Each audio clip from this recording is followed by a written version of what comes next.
आम ख़बर ॾींदा रहूं त पीपी में शमूलियत बाद अकबर राशिदी काफ़िले सां गड़ी ख़ुदा बख़्श भुट्टो पहुची वियो आहे।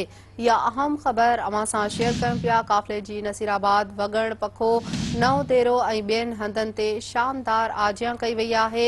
उन मौक़े ते ॻाल्हाईंदे अकबर राशिदी चयो त पीपल्स पार्टी में अचण खां का सवली ॻाल्हि नाहे। उन चयो त हाणे पंहिंजे वोटरनि लाइ सियासत कंदा। इहा अहम ख़बर अवां सां शेयर कयूं पिया। पीपी में शमूलियत बाद अकबर राशिदी काफ़िले सां गड़ी ख़ुदा बख़्श भुट्टो पहुची वियो आहे।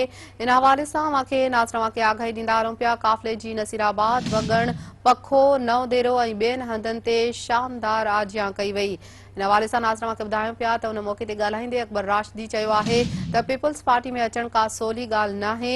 उन चयो त हाणे पंहिंजे वोटर्स जे लाइ सियासत कंदा। हिकु भेरो ॿीहर नाज़रन खे इन अहम ख़बर जे हवाले सां अपडेट कंदा हलूं त पीपी में शमूलियत बाद अकबर राशिदी काफ़िले सां गड़ी ख़ुदा बख़्श भुट्टो पहुची वियो आहे। काफ़िले जी नसीराबाद वगण पखो नओं देरो ऐं ॿियनि हंधनि ते शानदार आजियां कई वई आहे। उन मौक़े ते ॻाल्हाईंदे अकबर राशिदी चयो त पीपल्स पार्टी में अचण को सवलो कमु नाहे। हुन चयो त हाणे पंहिंजे वोटर्स जे लाइ सियासत कंदा।